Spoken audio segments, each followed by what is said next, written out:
Bonjour à toutes et à tous. Pour ce nouveau numéro de la rubrique Map décodage, je reçois Laurent Palmier, président de Sécuritest, donc réseau de centres de contrôle technique au niveau national. Et nous allons évoquer avec lui le contrôle technique des véhicules motorisés 2 et 3 roues et des quadricycles à moteur qui vient de rentrer en application depuis un an maintenant. Laurent, bonjour, bienvenue. Bonjour Laurent. Alors, Laurent, je vous propose dans un premier temps, avant de rentrer dans le contrôle technique, dans le détail de ce contrôle technique des véhicules motorisés 2 et 3 roues et quadricycles à moteur, c'est un petit peu long, mais c'est là le nom complet du contrôle technique. Je vous propose déjà que vous nous présentiez le réseau Sécuritest et peut-être le groupe SGS auquel appartient ce réseau. Oui, alors le réseau Sécuritest, c'est un réseau de contrôle technique automobile qui a été créé au début des années 90, comme la plupart des réseaux. Le siège historique est basé au Mans. Il y a un peu plus de 1000 centres de contrôle qui portent nos couleurs, qui portent nos enseignes en national. Ce réseau de contrôle technique a été racheté il y a 20 ans maintenant, c'était en 2004, par un groupe international qui s'appelle SGS, qui est le numéro un mondial du contrôle, de l'analyse et de la certification. Et ce même groupe a racheté en 2005 un second réseau qui s'appelle Autosécurité. Ce qui fait qu'aujourd'hui, ces deux réseaux réunis sont les numéros un du contrôle technique en France avec 30% de part de marché. Et on a l'habitude de dire qu'on a un centre à nos couleurs à peu près tous les 17 kilomètres. Alors, nous allons aussi peut-être repréciser la mise en place de ce contrôle technique, son historique, la réglementation et évoquer cette mise en place qui a été un peu fastidieuse et qui a même été contestée d'ailleurs.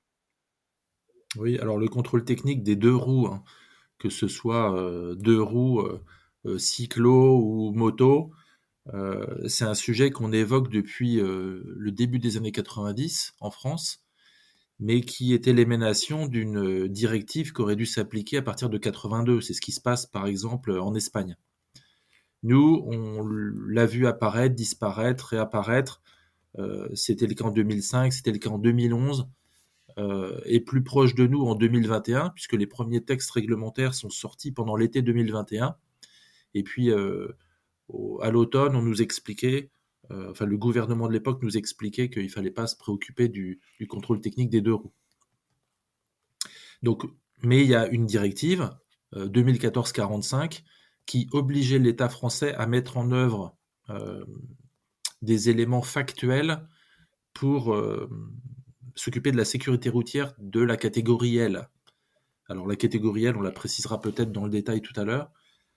Euh, et donc il y a eu des recours. Il y a plusieurs associations environnementales, notamment en France, qui ont opéré des recours auprès du Conseil d'État. Et l'État français a été dans l'obligation de mettre en place ce contrôle technique. Et donc, on a un arrêté et un décret d'application qui sont sortis en octobre 2023 pour une application au 15 avril 2024. Donc, ça nous a obligés à travailler un petit peu dans l'urgence. Mhm. Alors donc, en fait, bien mémoriser qu'il s'agit d'une directive européenne, donc ça ne concerne pas que la France, effectivement. Et puis, on a tendance finalement à résumer, à parler du contrôle technique deux roues motorisées. Mais en réalité, ça ne concerne pas que les motos. Vous avez parlé déjà d'une Oui, catégorie, donc il y a plusieurs catégories de véhicules. oui, ça concerne toutes les catégories L. Donc, ça s'étend de la catégorie L1 à la catégorie L7. On va retrouver les quads, on va retrouver les sidecars qui sont peu nombreux. On va retrouver aussi les véhicules sans permis qui sont un petit peu plus importants en termes de parc en France. Alors, ça fait donc, on l'a dit tout à l'heure, maintenant un an que c'est rentré en application. Beaucoup de centres de contrôle se sont lancés dans les démarches. On peut peut-être préciser le nombre de centres, par exemple, qui font ce contrôle technique au sein de votre réseau. Mais pour réaliser un tel contrôle, en fait, il faut rappeler qu'il faut disposer des agréments préfectoraux nécessaires. Alors, de quoi il s'agit exactement? Alors pour la première année, comme tout le monde a travaillé un petit peu dans l'urgence, on a été sur des mécaniques d'extension d'agréments initiaux. C'est-à-dire que l'agrément véhicule léger, qu'on appelle VL chez nous, euh, a permis une extension de l'activité vers la catégorie L. À l'inverse, pour les contrôleurs, il a été nécessaire une formation de 33 heures pour chacun des contrôleurs. Chez nous, ça représente près de 1600 contrôleurs, hein. qui ont été formés avant le 15 avril. Et depuis le 15 avril 2025, on est passé sur des régimes d'agrément, c'est-à-dire qu'il a fallu transformer ces extensions d'agrément VL en agrément L. Et donc dorénavant, chacun des centres qui a décidé de faire le contrôle des deux roues, alors moi aussi je dis des fois deux roues, on va dire catégorie L, euh, doivent passer par un agrément pour chacun des centres et un agrément pour chacun des contrôleurs. Mmh. On a la moitié quasiment des centres qui font le L aujourd'hui, et sur les deux réseaux, euh, ça représente à peu près 1300 centres. Mmh. Donc c'est plus qu'on pouvait l'imaginer. Ça nous permet de couvrir les 90 départements, parce qu'il y a une vieille règle qui date du début des années 90, qui fait que pour être réseau de contrôle technique en France, il faut avoir une couverture relativement forte, et donc il faut couvrir 90 départements. Mmh. Pour Sécuritest, on est présent sur 95 départements. Donc on a fait nos demandes officielles auprès de l'administration. Mmh. Donc en fait, ce n'est pas obligatoire, c'est le centre qui fait la démarche et de bien comprendre que c'est un agrément différent de celui de l'automobile. Voilà, on est dans une Oui, démarche véritablement spécifique. Et peut-être une question qu'on pourrait se poser, alors on a bien vu que c'était pas que la catégorie L, mais comme on parle beaucoup de motos, de deux roues motorisées, que c'est un milieu de passionnés, on aurait pu penser que le contrôleur devait être titulaire du permis moto, mais c'est pas le cas pour obtenir l'agrément, c'est pas nécessaire. oui, pour une raison simple, parce que je vais vous surprendre peut-être, mais pour être contrôleur technique de véhicules légers aujourd'hui, c'est-à-dire d'automobile, il n'y a pas besoin d'avoir le permis de conduire. Et donc, ça peut surprendre, mais le contrôle technique s'opère dans un espace clos, fermé, qui est un centre de contrôle privé. Donc, le contrôleur technique, il peut, alors, comme on peut avoir son permis de conduire à partir de 17 ans, on va dire que très bien, ça nous arrange. Mais il arrivait fréquemment qu'on ait des jeunes contrôleurs qui arrivent dans nos métiers et qui n'aient pas tout à fait l'âge de passer le permis de conduire. Au même titre qu'un champion du monde automobile ou de moto n'est pas obligé d'être détenteur de son permis. Bon, c'était un peu la même chose. Mhm. Pour la moto ou pour la catégorie L dans son ensemble, il n'y a pas d'obligation du contrôleur d'être détenteur du permis. Par contre, il est évident que les centres de chez nous qui se sont intéressés à ce marché sont pour la plupart d'entre eux des passionnés du monde de la moto, ce qui fait qu'on a près de 70% de nos affiliés et contrôleurs qui sont détenteurs du permis chez nous, ce qui simplifie les échanges entre le client et le contrôleur, naturellement. Ah oui, on rentrera dans le détail justement dans la procédure du contrôle, mais effectivement, c'est un monde un peu de passionnés malgré tout, et les gens sont peut-être plus rassurés de pouvoir effectivement confier leur moto à quelqu'un qui sait de quoi il parle. Voilà, je pense qu'effectivement, ça peut se comprendre. Alors, ben, Laurent, je vous propose qu'on rentre dans le détail du contrôle technique maintenant, après cette introduction. Je lance un petit jingle musical, et puis ben, on refait le point ensemble juste après.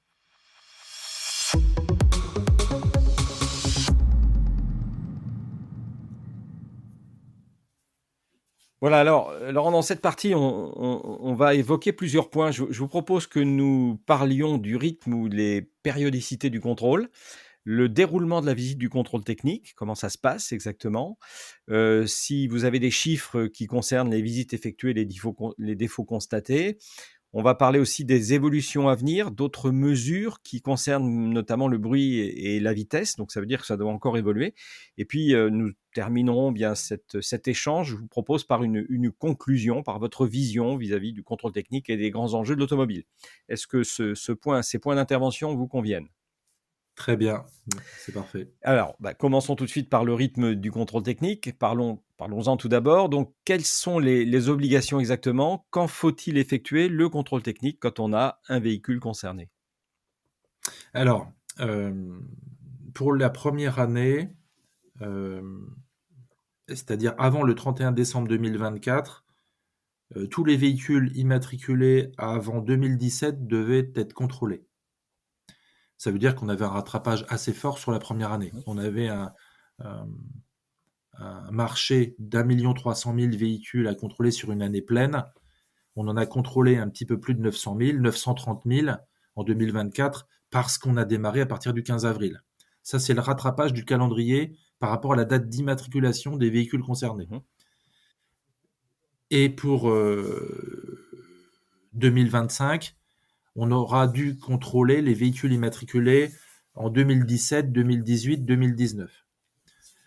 Après, la règle, elle est un petit peu différente de celle du monde de l'automobile, c'est-à-dire qu'un contrôle technique pour l'automobile doit être fait entre les 3 ans et demi et les 4 ans. Pour le deux roues, c'est entre les 4 ans et demi et les 5 ans.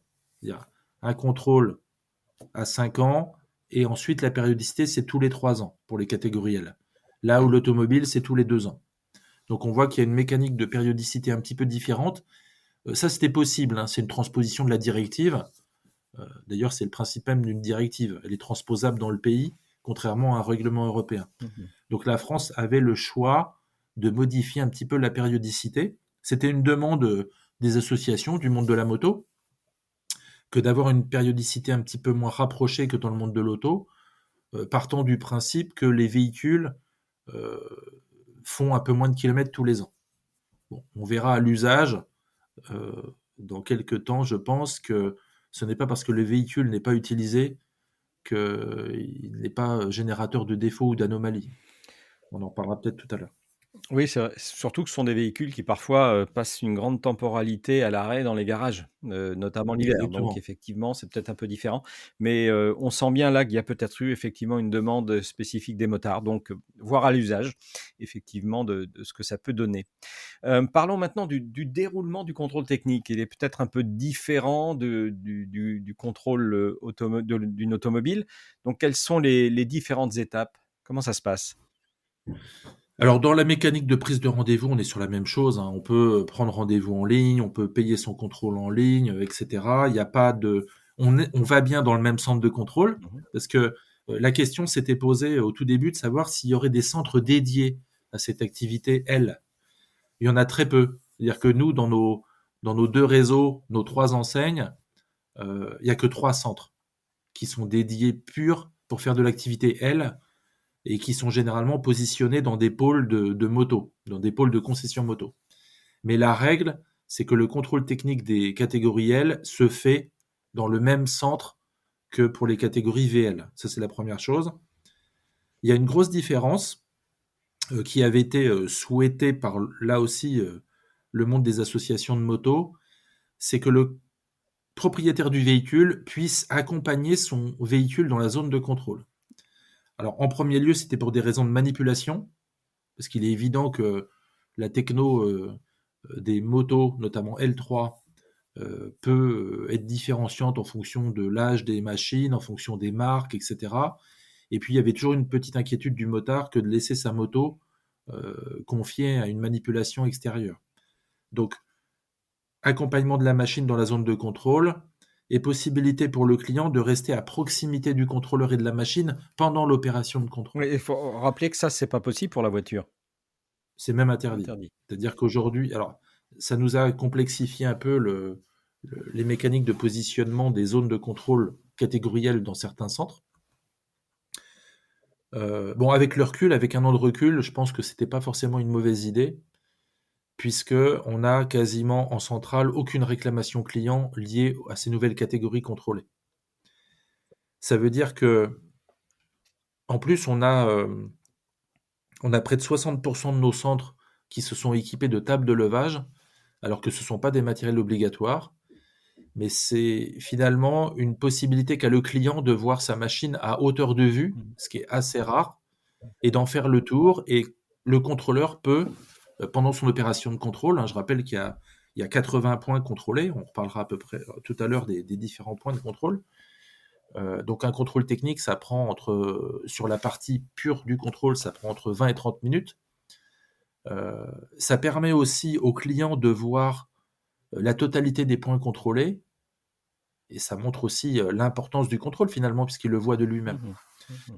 Euh, et donc, avec le recul, bah, la demande était plutôt bonne, et ça permet une comment dire, une bonne perception du client de l'opération de contrôle en elle-même. Oui, un intérêt aussi, quoi. Alors effectivement, ça m'a interpellé, vous dites un matériel qui était pas obligatoire. Ça veut dire qu'on pouvait faire le contrôle technique en ayant une moto au sol sur ce qu'on appelle sur béquille.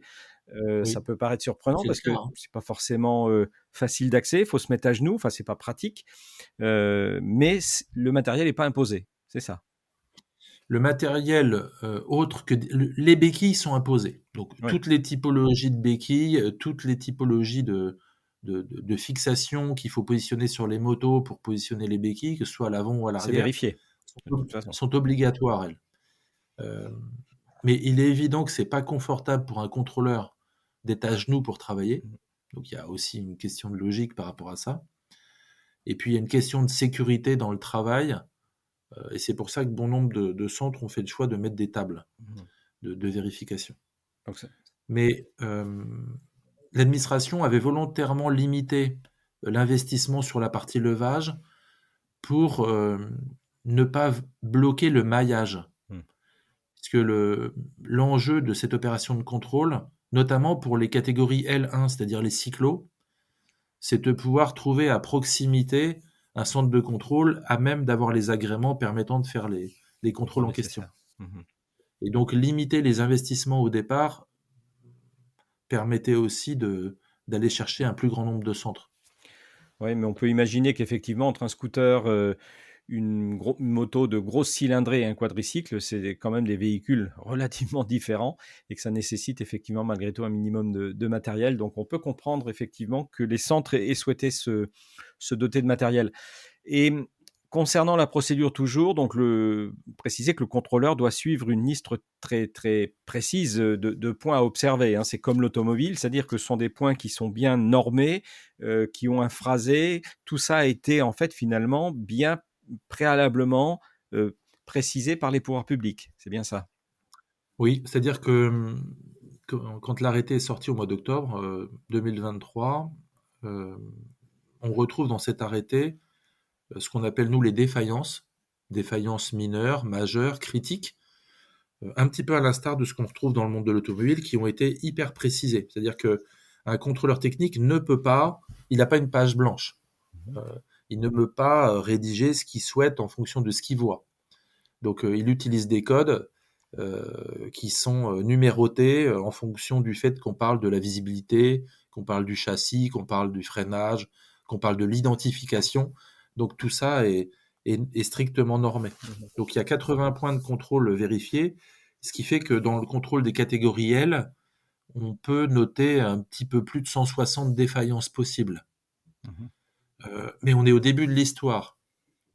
En automobile, il y a un peu plus de 130 points de contrôle, mais on peut noter jusqu'à 610 défaillances. C'est-à-dire qu'on va beaucoup plus loin dans la précision du défaut, dans l'interprétation de ce que l'on voit. Et donc le futur peut-être ira aussi vers ça, d'autant que vous l'avez abordé, il y a des véhicules très différents entre les différentes catégories L1, L7. Il y a eu d'ailleurs, il y a quelques mois, une stigmatisation un petit peu du taux de contre-visite euh, des voitures sans permis, des catégories L6. Et moi, j'ai dit à l'époque, attention, il fallait pas comparer un véhicule sans permis avec un deux roues. C'est-à-dire qu'un véhicule sans permis, c'est une petite voiture. Mhm. Donc c'est normal que le taux de défaillance soit plus élevé puisque on a la possibilité aujourd'hui de noter plus de défauts sur un véhicule de ce type-là. Je pense notamment aux éléments de pare-brise, aux éléments de rétrovision, aux portières, aux ancrages, enfin aux vitrages, à tout un tas d'éléments qui n'existent pas dans la moto. Donc naturellement, le taux de notification de défaut, il est important, de défaillance, et le taux de contre-visite aussi. Mhm. Mhm. Donc on est au début de la manière dont on note les anomalies rencontrées dans le monde de la moto. Mhm. Donc oui, on suppose, comme la voiture, ça a évolué, puisque le contrôle technique date de 1992, on voit que les points ont évolué. Forte chance que les points évoluent en fonction de l'expérience et de ce qui est important de noter. Donc voilà. Alors, vous avez parlé des différentes catégories. On peut préciser en quelques minutes, si on veut, les différentes catégories pour que ce soit plus clair. Voilà. Les gens qui nous écoutent, pour faire simple, le contrôle technique des véhicules touche tous les véhicules euh, qui ont des cylindrées inférieures à 50 cm3. Je pense notamment aux catégories L1, donc on entend plutôt cyclo, scooter. La catégorie L1, c'est les véhicules qui dépassent pas 45 km/h. La catégorie L2, c'est les véhicules à 3 roues dont la vitesse par construction n'excède pas 45 km/h. La catégorie L3, c'est les véhicules à 2 roues sans sidecar haute que L1, ça veut dire finalement haute que petite cylindrée. Et donc dans la catégorie L3, on va retrouver vraiment c'est la catégorie reine de la moto au sens global, hein. D'ailleurs, en France, on a eu 730 000 contrôles sur la catégorie L3, là où on a eu 90 000 contrôles sur la L1. Donc ça vous donne un petit peu l'impact. La catégorie L4, c'est ce qu'on appelle communément les sidecars, c'est-à-dire finalement un L3 accompagné de la partie sidecar. La catégorie L5, qui est relativement faible en volume, c'est des véhicules à 3 roues qui sont de petites cylindrées et de poids n'excédant pas 1 tonne. Et puis on a la catégorie L6 et la catégorie L7. Donc là, on va retrouver les véhicules sans permis et les quads sur ces 2 catégories-là, en fonction des cylindrées et en fonction des poids. Donc pour que vous ayez un ordre d'idée de la taille du parc, je vous l'ai dit rapidement, moto 730 000 véhicules contrôlés en 2024, cyclo 90 000 véhicules, et pour les catégories L6 et L7, on a entre 30 000 et 43 000 véhicules qui ont été contrôlés. Donc on n'est pas du tout à même échelle. C'est pour ça que même nous, dans la profession, on a tendance à parler de manière impropre de contrôle des motos, mais c'est ce qui fait quand même le gros du parc. Le total de ces contrôles donne un chiffre de 930 402 contrôles réalisés dans l'année, c'est ça? Ces chiffres sont transmis par l'OTC, hein. On précise bien que ce ne sont pas que les chiffres du réseau Sécuritest. Ça, c'est le marché français. L'OTC, c'est une émanation de l'UTAC qui pilote pour l'État l'activité du contrôle technique. Alors, parlons de la catégorie L1 particulièrement, donc 90 762 contrôles. Le taux de refus est de l'ordre de 18,5% à peu près. Oui, c'est ça. C'est ça.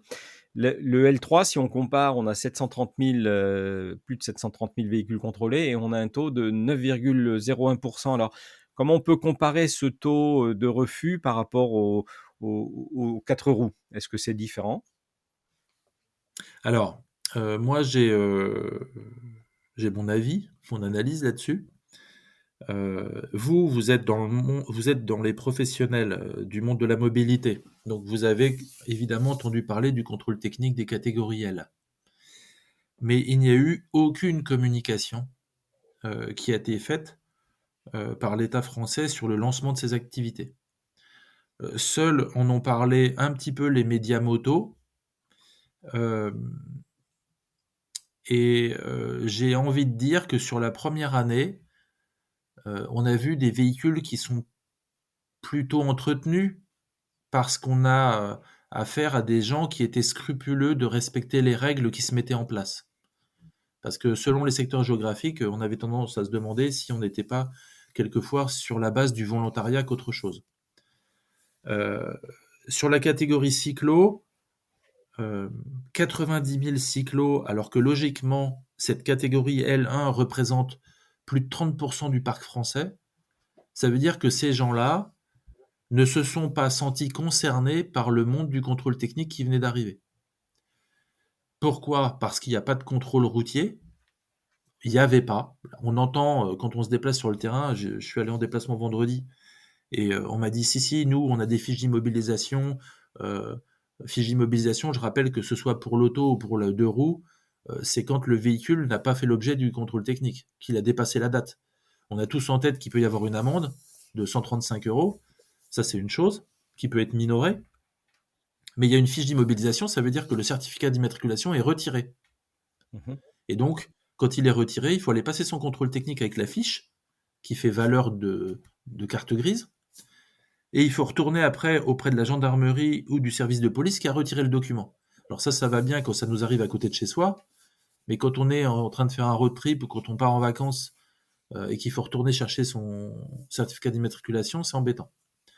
Donc on voit que l'administration, enfin du moins les forces de police et de gendarmerie commencent à se préoccuper du sujet sur le terrain. Mais nous, on a beaucoup parlé de contrôle des motos, ce qui fait que tous ceux qui ont autre chose qu'une moto ne se sont pas trop sentis concernés. Mmh. Après, pour revenir sur le taux de refus, ce qu'on appelle aussi taux de contre-visite, euh, il faut aussi utiliser ce qu'on appelle, nous, le taux de prescription. Le taux de prescription, c'est le nombre de motos qui ont fait l'objet d'un ou de plusieurs défauts. Sur la catégorie L3, le taux de prescription, il est de près de 44%. C'est-à-dire que 44% des véhicules qui nous sont présentés dans ces catégories-là font l'objet de défaillances, qu'elles soient mineures ou majeures. Qui ne donne pas lieu à un refus de Et contrôle technique, donc qui permet de rouler, mais c'est une défaillance. voilà. Et on sait très bien qu'il y a une temporalité à ces défaillances. Quand on met des pneumatiques en usure irrégulière, quelques temps après, elles passent en usure prononcée, puisque nous, on fait la photo à l'instant T. Et là, je rappelle que pour le deux roues, le contrôle technique, il a une validité de 6 mois pour la vente, mais il a une validité de 3 ans pour rouler. Je prends des exemples simples. Uniquement chez nous, euh, on a noté 185 889 défaillances majeures qui font donc l'objet de contre-visite. Alors généralement, ces défaillances majeures, elles touchent le même véhicule, elles sont cumulatives. Et ça concerne dans 46 000 cas la liaison au sol, dans 33 000 cas l'éclairage, dans 25 000 cas les nuisances qui sont liées autour de la pollution. Et ensuite, on retrouve le freinage et l'identification. Donc ce sont des éléments hyper importants en termes de sécurité et qu'on ne peut pas évacuer en disant oui, bah, en gros, il y a uniquement 10% des véhicules qui sont mis en contre-visite. Mais ça veut dire qu'il y a 10% des gens avec des motos, y compris grosses cylindrées, qui se mettent en danger. Mmh. Mmh. Là où ça va être important, c'est peut-être de se revoir dans un an et de faire le bilan sur un cycle de 2 ans où on aura été chercher progressivement toutes les motos en circulation. Mmh. Ça, c'est important. Alors, il y a beaucoup à dire là-dessus parce que je me souviens lors de la mise en place, on avait consacré d'ailleurs un podcast avec le délégué général de la FFMC qui expliquait pourquoi il s'opposait à la mise en place du contrôle technique. On avait l'impression que les motos étaient toutes très, très bien entretenues ou que les propriétaires connaissent bien leurs motos, ce qui est certainement le cas. Il y a aussi beaucoup de motards qui ne connaissent pas forcément la mécanique, il faut aujourd'hui le préciser. Puis les motos deviennent complexes. Donc finalement, on s'aperçoit que les motos nécessitent quand même un contrôle. Et comme vous l'avez dit tout à l'heure, il n'y a pas d'opposition, il n'y a pas de contestation. Donc ça veut dire que c'est bien compris, c'est bien accepté. Il y a eu une contestation historique, notamment de la FFMC, mais qui était dans le paysage depuis les années 80. Partant du principe que faire un contrôle technique, c'est un défaut de liberté. Alors, évidemment, moi, je vais prêcher pour ma paroisse. Euh, c'est strictement l'inverse. C'est-à-dire que pour être certain de pouvoir circuler en liberté, que ce soit pour soi et pour ceux qu'on rencontre, il faut avoir la certitude en permanence que son véhicule est bien vu, en capacité de freiner, Ouais. avec des liaisons au sol optimales, etc. Et il est faux de penser que tous les usagers de deux roues, et volontairement j'utilise ce terme-là, parce que les motards pourraient être quasiment assimilés aux propriétaires de véhicules qui sont des sachants, un peu comme dans le monde de la voiture de collection. Un collectionneur, il connaît les voitures, il connaît ses voitures par cœur, etc. Un motard, il connaît sa moto, il connaît sa machine, etc. Mm. Et d'ailleurs, il a une culture mécanique qui est des fois proche de nos propres contrôleurs. Très bien. Mais les usagers de deux roues sont pas tous les motards tels que je viens de les qualifier. Mm. Ça veut dire que quand la machine elle est stockée au pied de la gare Montparnasse, qu'elle est utilisée une fois toutes les 3 semaines, la pression des pneus n'est jamais faite. Et le plus gros des défauts qu'on note aujourd'hui dans le contrôle technique est lié à la pression des pneumatiques. Mhm. Alors inutile de vous dire la dangerosité de ce genre de choses. Mhm. Mhm. Même chose sur les éléments de freinage. Et puis il y a quelque chose qu'on a détecté là, finalement, en lançant le contrôle technique des deux roues, c'est l'auto-réparation. Alors c'est bizarre de parler d'auto-réparation pour le monde de la moto. C'est la réparation par soi-même. Donc je prends un tuto, regarde comment on change les plaquettes de frein et je change les plaquettes de frein. ou je change mon disque de frein.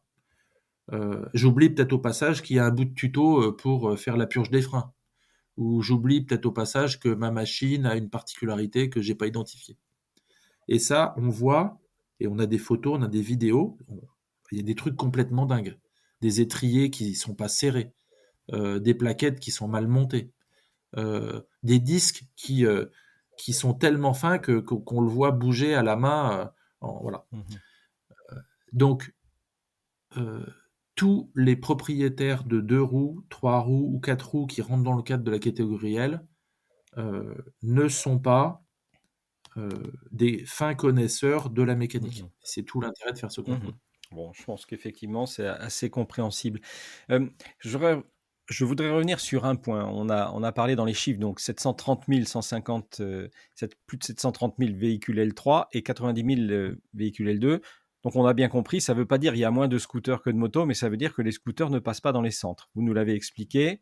Mais ma question, est-ce que c'est pas un mauvais signal de la part des pouvoirs publics qui décident d'une obligation, mais qui ne se donnent pas des moyens que cette obligation soit respectée.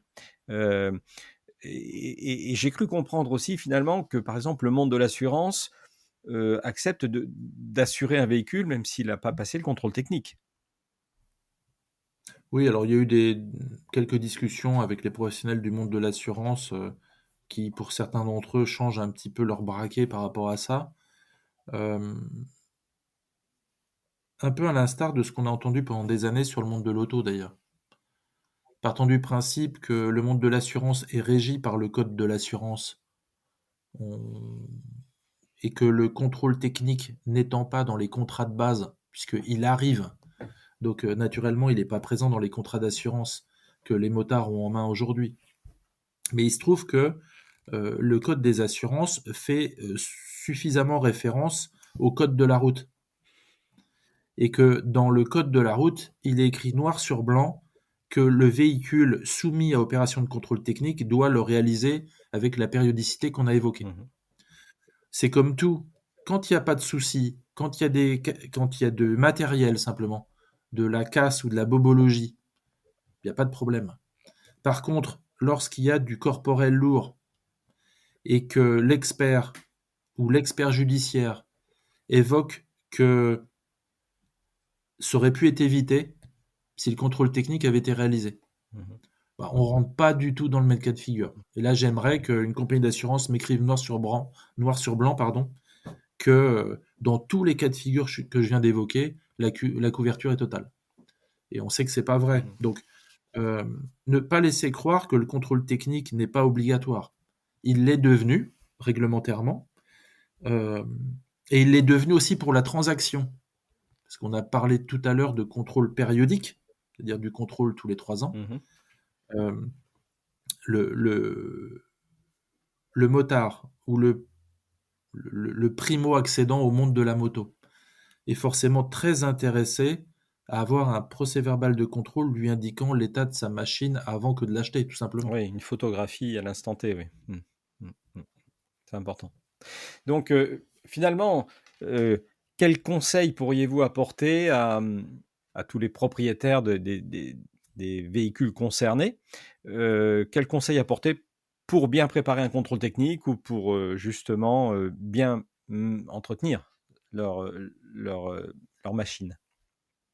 Alors, il y a 2 écoles, et ça, c'est un peu dans la tête des gens. Il y a la possibilité d'emmener sa moto. D'ailleurs, il ne faut pas attendre le contrôle technique pour l'entretenir, hein, parce que sinon, on a un souci. Surtout quand il y a une périodicité à Mm. 3 ans. Donc, le fait d'entretenir sa moto régulièrement, de la faire passer chez un professionnel, pour avoir la certitude que la machine soit en bon état avant de venir chez nous, ça tombe sous le sens. Voilà. Et puis, il y a une deuxième école euh, qui fait qu'on amène sa machine d'abord au contrôle, et sur la base de l'opération de contrôle, on va dans le monde de la réparation.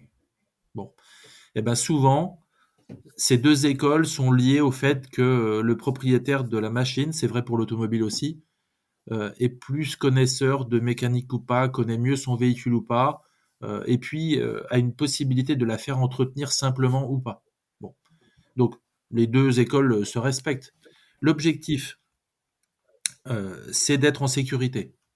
Donc, y compris avec le passager qu'on transporte, y compris avec celui qu'on croisera.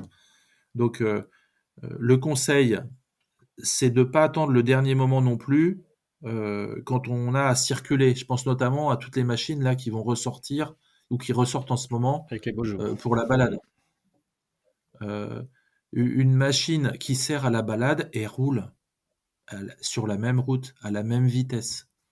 Heu et donc elle doit être en parfait état d'usage et d'entretien. Mmh.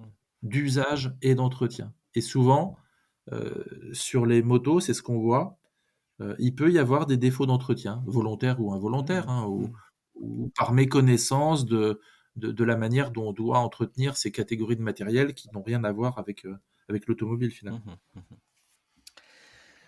Ça tombe sous le sens et effectivement, de se rendre compte que lorsqu'un véhicule n'a pas roulé pendant plusieurs mois, bah, voilà, on le reprend. Donc la pression des pneus, les freinages, tout ça doit être vérifié effectivement. En précisant une chose, c'est que sur la partie L1, il y a une responsabilité déléguée aux parents. Ah oui? Parce que, beaucoup de ces véhicules sont utilisés par les ados avant qu'ils passent le permis de conduire. Et donc c'est pas neutre, c'est pas un vélo électrique, quoi. D'ailleurs, on voit aussi en vélo électrique des gens qui circulent relativement vite. Mais lorsqu'on achète un scooter à ses enfants, lorsqu'on paye une petite moto, bah, on doit s'occuper aussi de l'entretien de ce véhicule-là Mmh. et obliger à ce que l'entretien soit fait. Et le meilleur moyen, c'est que le contrôle technique soit à jour, Mmh. Mmh. là aussi. Important. Alors là, on vient de voir donc, la visite, les résultats, les chiffres. Parlons du futur. On a dit que ça pourrait évoluer avec les défaillances, mais il y a d'autres évolutions qui sont à venir, notamment ce qui concerne le bruit, puisque c'est quelque chose qui est pas pris en compte encore aujourd'hui.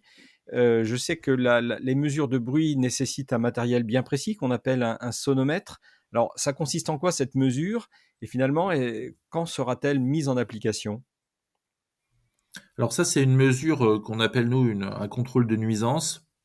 Les associations qui avaient d'ailleurs mis l'administration française devant le Conseil d'État avaient appuyé fortement sur ces problématiques de nuisance, que ce soit de la pollution sonore ou de la pollution, enfin des émissions de gaz.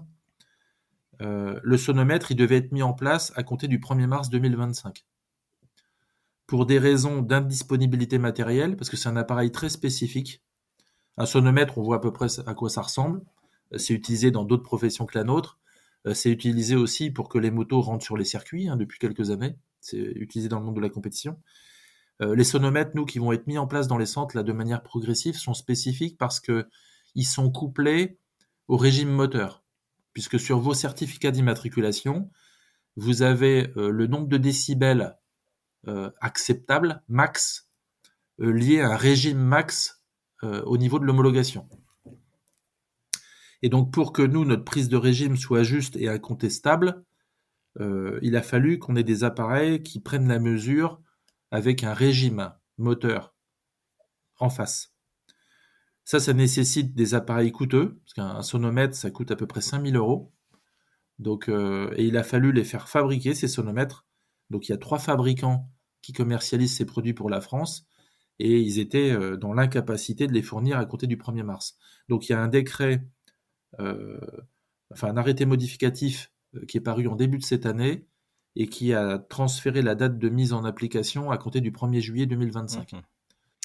Donc la totalité des catégories L seront concernées par le bruit et la prise de mesure du Mmh. bruit. On sait que la nuisance sonore, la pollution sonore, comme elle est parfois appelée, est un point important, notamment dans les villes. Alors, pour bien comprendre, finalement, les forces de l'ordre sont parfois équipées de sonomètres, donc celui qui sera mis en place dans le centre de contrôle technique est différent de ce qu'utilisent les forces de l'ordre. C'est quelque chose de plus complexe puisqu'il faut mesurer par rapport au régime moteur, hein, c'est bien ça? Ouais, il sera plus précis. Bah, après, les forces de l'ordre, elles sont assermentées, Mmh. c'est-à-dire que elles pourraient même aujourd'hui mettre un procès verbal à quelqu'un qui passe dans la Sans rue matériel. sans avoir de Mmh mh. sonomètre. Mmh. Mais nous, c'est pas le cas. Une chose par rapport au bruit, parce que ça a été, souvent une contestation en disant: «Mais finalement, ça sert pas à grand chose» parce que quand il y a du bruit, c'est parce qu'on a retiré une chicane ou que la ligne d'échappement a été modifiée.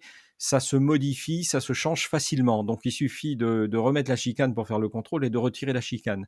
Qu'est-ce que vous avez à répondre à cette objection? Alors, ça c'est vrai, mais c'est vrai pour le contrôle d'un certain nombre d'éléments, hein, qui peuvent être modifiés avant le contrôle et remis voilà, à date. La chicane, oui, mais souvent ce sont des pots d'échappement qui sont modifiés ou qui sont remplacés. Donc si la non-conformité sonore est liée à un échappement différent, les gens auront l'obligation pour passer au contrôle de remettre l'échappement d'origine. Mmh. Dans certains cas, ça veut dire l'acheter, Mmh. l'échappement Mmh. d'origine.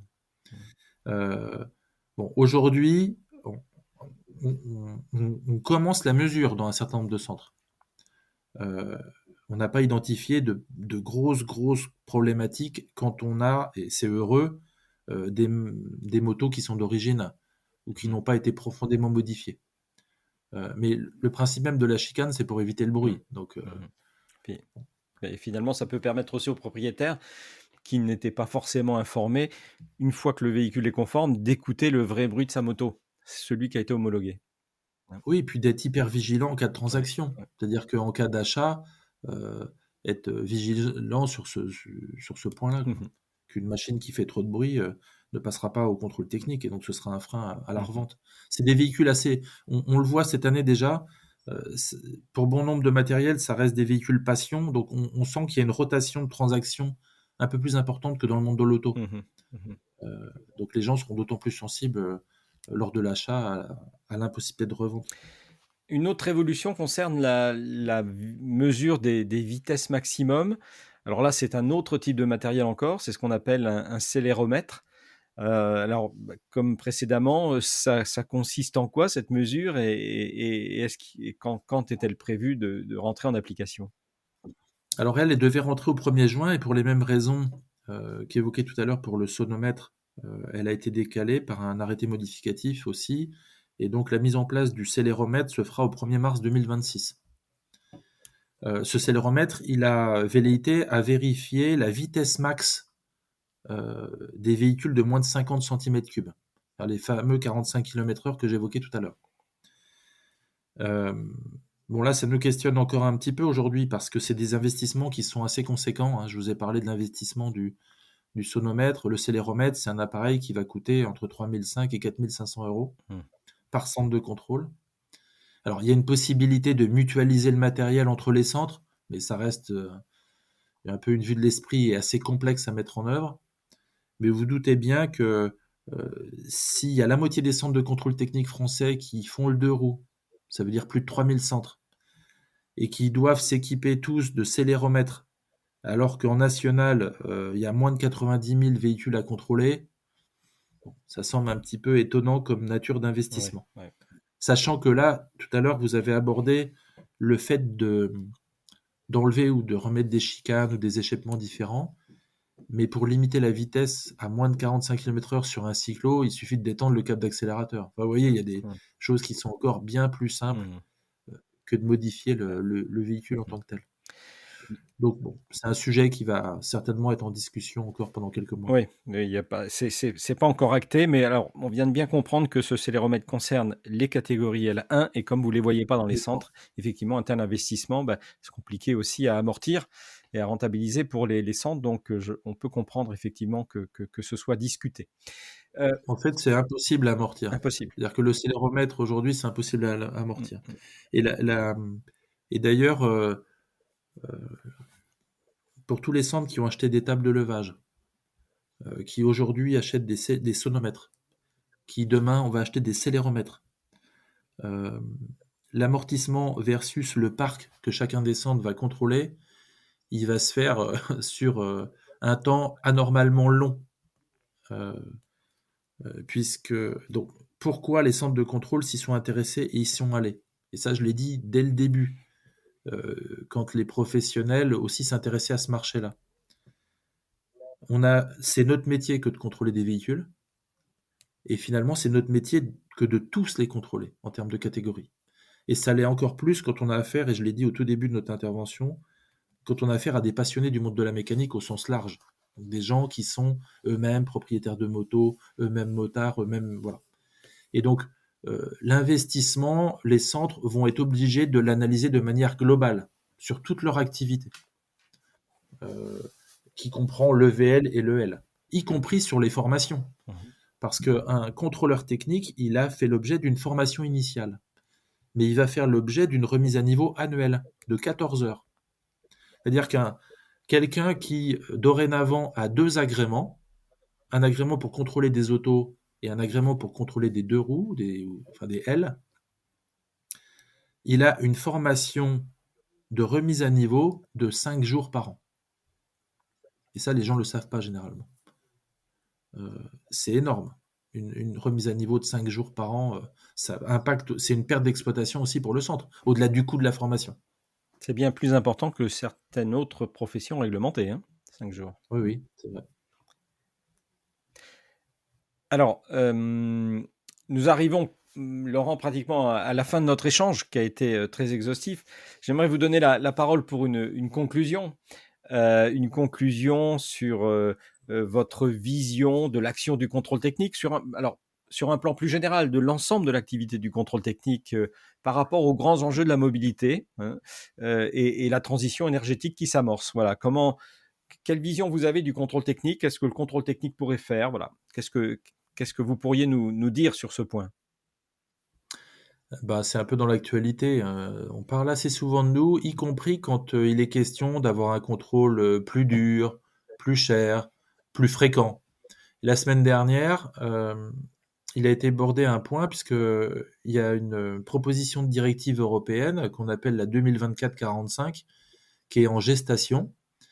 Et donc, il a été question auprès des médias d'avoir un contrôle technique annuel pour les véhicules de plus de 10 ans. Oui, on l'a vu dans Ça, c'était la l'actualité. partie visible. La partie visible de cette proposition, c'est un commissaire européen grec qui s'est fait le porte-parole de ce qui est dans le projet de directive. Dans le projet de directive, effectivement, il pourrait y avoir un rapprochement du contrôle en fonction de l'âge des véhicules, mais surtout, il pourrait y avoir une évolution du contrôle des émissions polluantes. On a déjà abordé souvent le contrôle des NOx, par exemple. Donc, il est évident que on aura des outils demain qui seront différents pour contrôler la pollution des véhicules. On aura aussi à aborder le contrôle des aides à la conduite. Euh, il échappe à personne que les véhicules ont beaucoup évolué depuis une quinzaine d'années. Il y a des éléments, les véhicules sont bourrés d'électronique et d'assistance. Le contrôle technique, c'est un élément de sécurité routière, mais c'est aussi un tiers de confiance entre un acheteur et un vendeur. Et donc, quand demain, les outils électroniques, les aides à la conduite vont représenter une part économique importante de la valeur des véhicules d'occasion, il faudra que le contrôle technique puisse être passé entre deux pour qu'il n'y ait pas un risque de l'acheteur potentiel par rapport à l'intégrité finalement du véhicule Mhm. tel qu'il est normalement homologué. Donc il y a plein de sujets autour du contrôle technique demain, sans parler uniquement des L hein, ou de la moto, ou voilà. Mhm. La catégorie L évoluera sans doute dans la manière d'aborder les défaillances, ça c'est inévitable, que ce soit sur l'état des pneumatiques, l'usure, enfin, on va découvrir des choses au fil de l'eau qu'on va modifier. Le contrôle technique va peut-être aussi se dématérialiser, c'est-à-dire que peut-être qu'à un moment donné, ce n'est plus un procès-verbal de contrôle qui vous sera remis. Ça existe déjà dans d'autres pays, à l'instar du certificat d'immatriculation, hein, qui pourrait être dans le champ de la dématérialisation dans ce projet de directive 2024-45. Donc, on, on aura des évolutions réglementaires qui imposeront des évolutions matérielles. On aura peut-être une ouverture de l'utilisation de nos lecteurs OBD. Dans l'actualité récente, vous avez entendu parler beaucoup des airbags Mhm. Takata. Euh, Aujourd'hui, on informe les clients sur les procès-verbaux du fait que leur véhicule est dans le champ des opérations de rappel constructeur. Ça, c'est une première, par exemple, qu'on a vu arriver cette année dans la catégorie VL. jamais le contrôle technique n'avait noté sur un procès-verbal de contrôle un rappel constructeur. Mais c'était un peu dans l'idée de la prochaine directive européenne, justement, Mmh.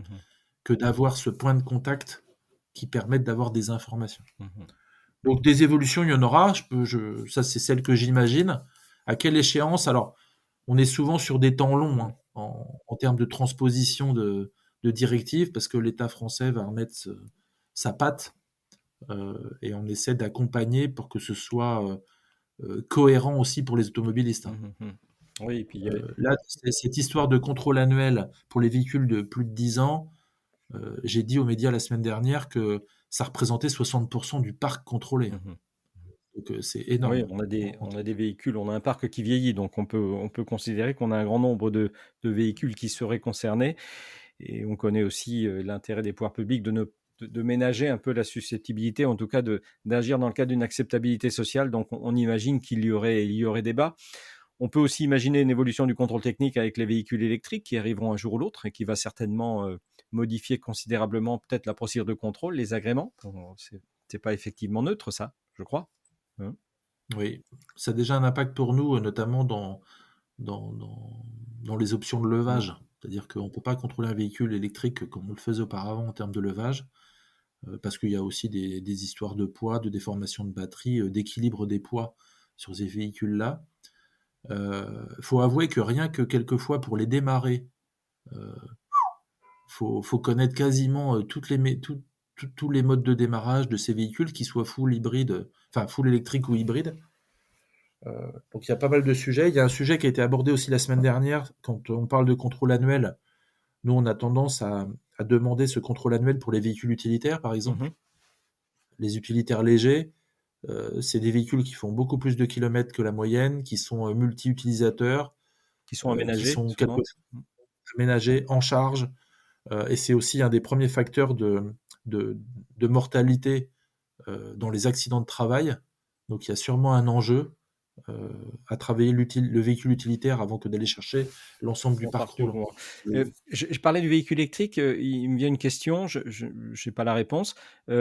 Pour être réparateur, pour réparer, il faut avoir un agrément spécifique? Est-ce qu'un contrôleur devra ou doit disposer d'un agrément spécifique pour contrôler un véhicule électrique? Non, parce qu'il met pas la main dans la mécanique, c'est ça? Alors, il n'a pas un agrément spécifique, mais il a une formation Formation. euh, qui s'appelle B2XL pour intervenir sur un véhicule électrique. Ça veut dire que il doit vérifier la continuité de la masse. Donc, il doit utiliser un ohmmètre, un casque, des gants, des lunettes pour vérifier ça dans le cadre du contrôle. Mmh. Et donc, il a une qualification Oui. électrique, comme quelqu'un qui interviendrait sur un tableau électrique. Ouais, effectivement, il y a quand même des choses à connaître. Et vous avez évoqué la dématérialisation.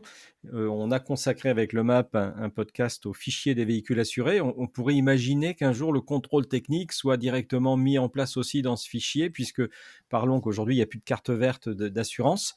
Donc ça veut dire que le contrôle se fait directement par les forces de l'ordre sur ce fichier des véhicules assurés. On a encore une vignette de contrôle technique. On pourrait imaginer effectivement que si c'est dématérialisé, ça se contrôle de la même façon. Oui, alors là, soyez rassurés, c'est déjà le cas. C'est-à-dire que euh, les forces de l'ordre n'arrêtent pas tous les véhicules. Ils arrêtent les véhicules qui sont en défaut de contrôle. Puisque quand ils font le contrôle avec leurs outils, avec la plaque d'IMAT, ils ont la remontée, eux, instantanée. Parce que nous, on a été dans les premiers à être accordés au SIV, hein, au système d'immatriculation des véhicules.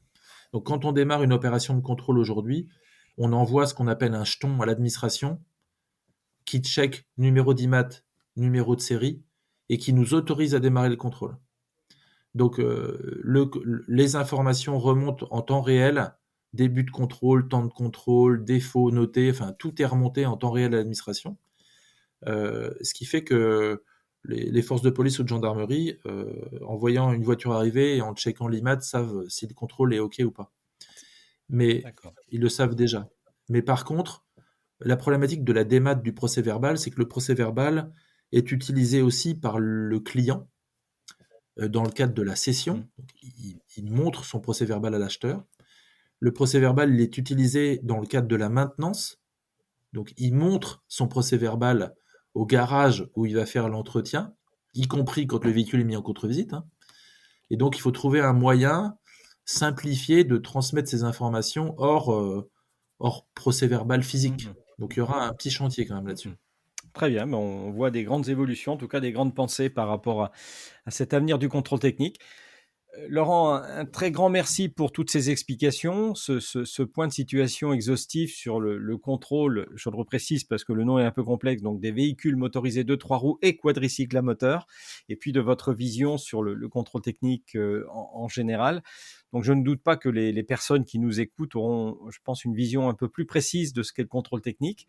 Et je vous propose que nous restions en contact, bien, pour suivre toute son évolution. Merci beaucoup et à bientôt. À très bientôt, Laurent.